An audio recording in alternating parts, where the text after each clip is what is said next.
আমাৰ কামৰূপ জিলাৰ উপায়ুক্তৰ কাৰ্যালয়ৰ সন্মুখত যিটো আমাৰ লেক আছিলে বা যিটো আমাৰ এটা ৱেটলেণ্ড আছিলে তাক মই আজিৰ পৰা কিছু বছৰ আগতে আমাৰ পৰ্যটন উন্নয়ন নিগমক দায়িত্ব দিছিলোঁ আমি যাতে ইয়াক খুব সুন্দৰ কৰি নিৰ্মাণ কৰি পৰ্যটকৰ এটা আকৰ্ষণীয় স্থান হিচাপে নিৰ্মাণ কৰিব পাৰোঁ।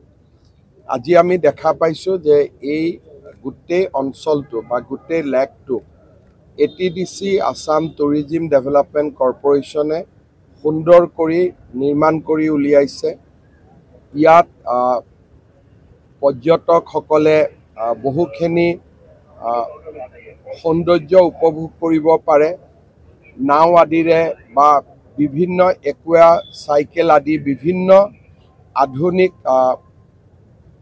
আমাৰ ভেহিকুলৰ জৰিয়তে পানীৰ মাজত যাব পাৰে, পানী চাব পাৰে আৰু ইয়াতে ফুড ষ্টল আদিও খুব সুন্দৰ কৰি নিৰ্মাণ হৈছে। বহু লোক বহু পৰ্যটক এতিয়া আমিনগাঁৱলৈকে এই লেকটোৰ সৌন্দৰ্য উপভোগ কৰিবলৈ আহিব আৰম্ভ কৰিছে। যোৱা ৰবিবাৰে ইয়াতে ৩,০০০ পৰ্যটক আছিলে। ইমান মানুহে ইয়াক আদৰি লৈছে।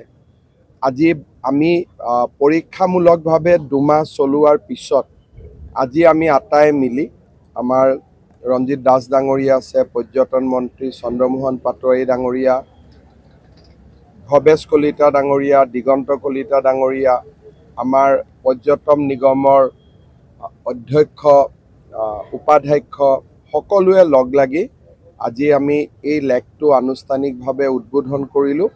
মই ভাবোঁ যে ই বহু পৰ্যটক আকৰ্ষিত কৰিব আৰু বহুত জলক্ৰীড়াৰ বহু ইয়াতে আৰু আমি সংযোজন কৰিব পৰা অৱস্থাত আছে। লাহে লাহে সংযোজনো হৈ থাকিব আৰু ই এটা সুন্দৰ টুৰিষ্ট স্পট হিচাপে গঢ় লৈ উঠিব। কোনো ইয়াত টাইম আৰু সময় নাথাকে, যেতিয়াই সুবিধা হয় তেতিয়াই চলাব।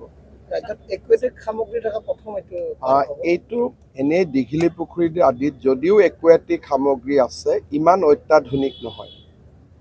এইটো খুব ভাল কৰি নিৰ্মাণ হৈছে আৰু ৰাইজে ইয়াক ব্যৱহাৰ কৰিছে। এই পৰীক্ষাটো যদি সফল হয় আমি বহু জেগাত এনেকুৱা কৰিব পাৰিম, কাৰণ অসম জলাশয়েৰে পৰিপূৰ্ণ এখন ৰাজ্য। আমি বহুত স্থানত ইয়াক আগবঢ়াই লৈ যাব পাৰিম। চিলাৰাই উদ্যানখন বহুতবাৰ আমি ডেভেলপ কৰিছোঁ, কিন্তু ৰাস্তাৰ বাওঁফালে যিকোনো কাৰণতে নহওক কিয় মানুহ যিমান যাব লাগে সিমান নাযায়। সোঁফালে অহাৰ প্ৰতি এটা আগ্ৰহ থাকে। চিলাৰাই উদ্যানখন আমি বহুতবাৰ নিৰ্মাণ কৰিছোঁ, ভাল কৰিছোঁ, কিন্তু আজিলৈকে তাক যিকোনো কাৰণতে হওক মানে মানুহে নাযায়। গতিকে ইয়াৰ বিষয়ে অলপ অধ্যয়ন কৰি কিবা এটা কৰিব লাগিব। মইতো শুনা নাই, মইতো আউনীআটী সত্ৰৰ অধিকাৰক লগ পাই থাকোঁ, তেওঁতো মোক কেতিয়াও কোৱা নাই। মইতো আমাৰ আমবাৰী ফটাশিলত তেওঁলোকৰ এটা সমস্যা আছিল, মই সমস্যাটো সমাধান কৰি দিছোঁ। আৰু নতুনকৈ কিবা মাটি বেদখল হৈ থকা বুলি তেখেতে মোক কোৱা নাই। মই যোৱা মাহতো তেখেতক লগ পাইছিলোঁ। মই জানিব পৰা নাই, মোক কোৱা নাই হয়তো।